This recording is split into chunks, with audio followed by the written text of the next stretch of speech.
Good morning, folks. It is the morning of November the 4th. It was an awful evening, wasn't it?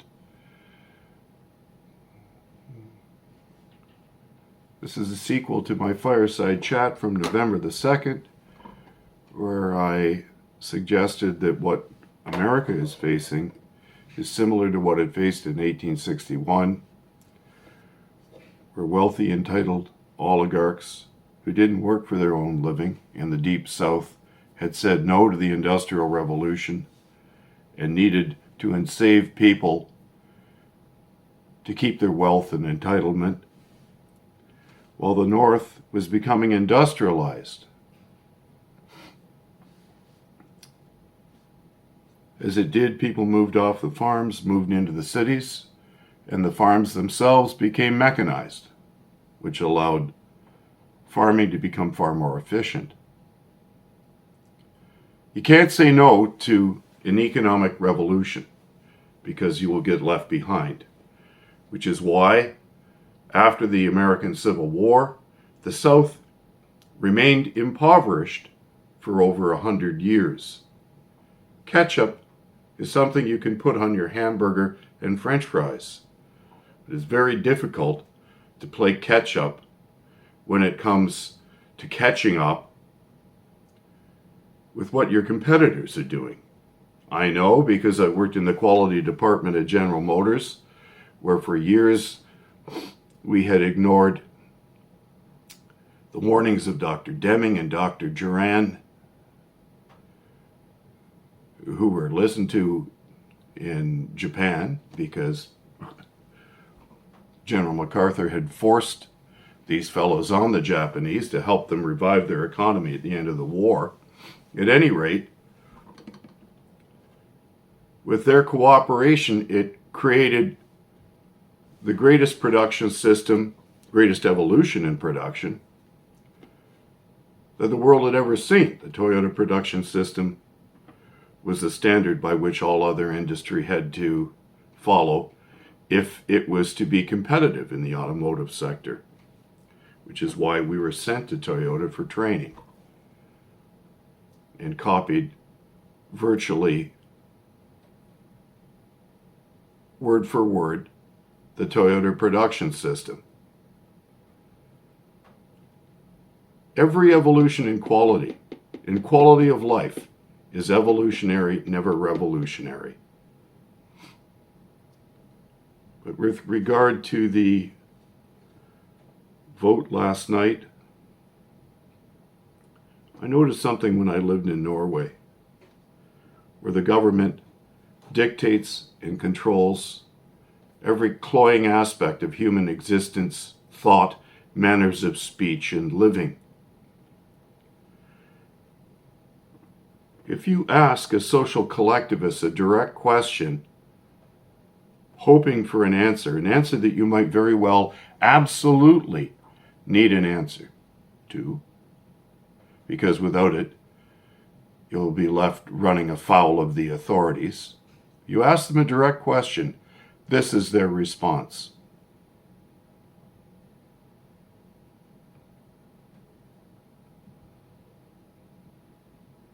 I saw that so many times that I can't count how many. But there was a further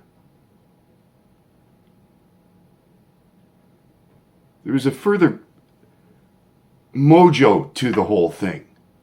It was like, you don't actually expect me to answer, and I'm offended because you've asked me.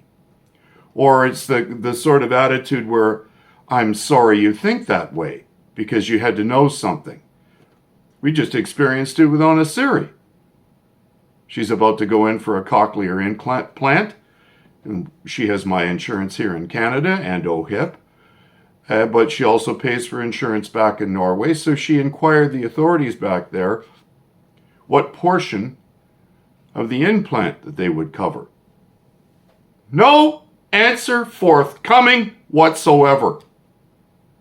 You can't get a straight answer out of any of them. Now, with regard to this election and how this applies, that is what happens in a socialist society, where the collective is so all-powerful that no one person, no one individual can make a decision. I have never seen in another American election where results were so muddled. In this modern age of technology, with the way that votes can be electronically counted, there's absolutely no excuse for what happened last night, and I don't give a shit which one of them won. I don't think either of them are fit for office, but that's beside the point. But I've noticed this, as society is dragged further and further to the radical left, to this collectivist mindset where no one individual is accountable for anything, it is becoming more and more impossible to get direct answers to anything. Trudeau sits up in Parliament and refuses to answer any question at all. He just deflects everything. But what's worse, the nation sits back and accepts it. And they forget this too, that Canada is a constitutional monarchy and America is a republic. We are not pure democracies. Okay? There are limits on government and the way that it must behave legally. And those legal limits must restrain proper government, proper limited government. We learned all about this in school. The separation of powers, the limits the Constitution it applies on democracy, the purpose of English common law. Both in the US and Canada, they have governments that can't maintain the rule of law. They can't follow constitutional principles and that utterly ignore the sovereignty of the individual. We are looking at an utter societal collapse. Welcome to 1984 and 2020. I'm so pissed off with this idiocy. And I'm so pissed off with the alt-righters that have the most utterly simplistic, idiotic responses. I had some doughhead talking to me yesterday about getting parts of Canada to secede from the Dominion.